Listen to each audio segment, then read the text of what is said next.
500 blank vehicle titles have been stolen from a Wyoming County Clerk's office and are being used for fraud in Colorado.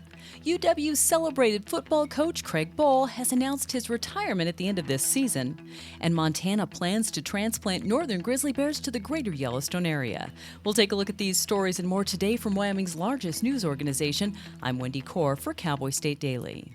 500 blank vehicle titles have been stolen from a Wyoming County Clerk's office and are being fraudulently passed off in Colorado.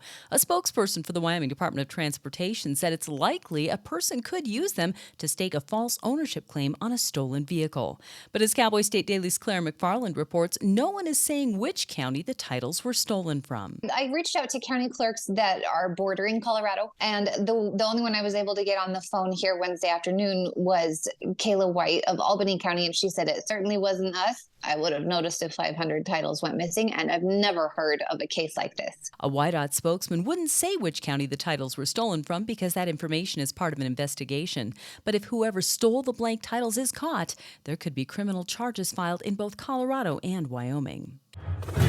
Well, sometimes you just never know when you match a head coach with a program, but Craig Bohl and the Wyoming Cowboys were the perfect fit for a decade. Bohl leaves a legacy already. Most years coach, most bowl appearances, most bowl wins. He was a great recruiter. Players love playing for him. The timing of the announcement honestly seems perfect as well, allowing the team to rally around their coach before the Cowboy rides away and win one more for the Gipper later this month at the Barstool Sports Arizona Bowl. Well, an attempt by U.S. Senate Democrats to revive the 1994 to 2004 assault weapons ban Wednesday was immediately blocked by Wyoming Senator John Barrasso.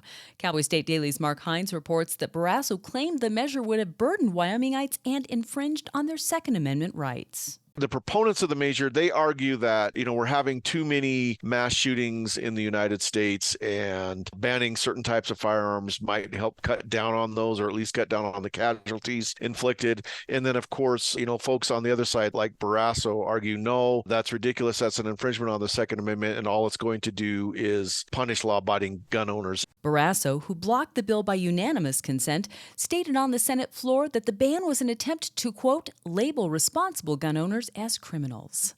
I'll be back with more news right after this. At Hilltop Bank, we understand that buying a home is a big decision.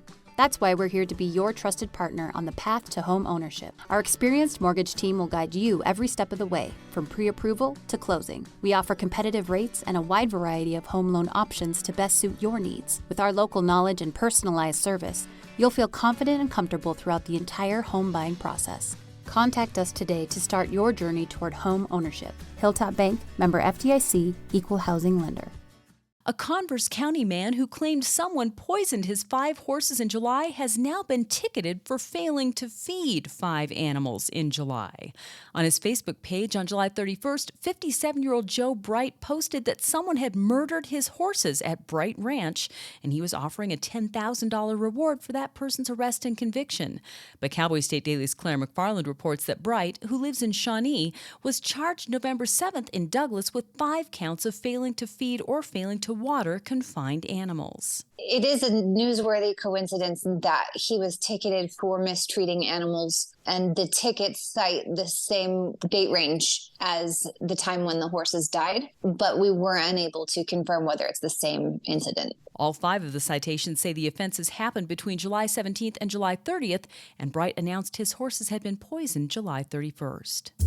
And wrangling over when and whether to delist grizzly bears in Wyoming and neighboring states has dragged out over years.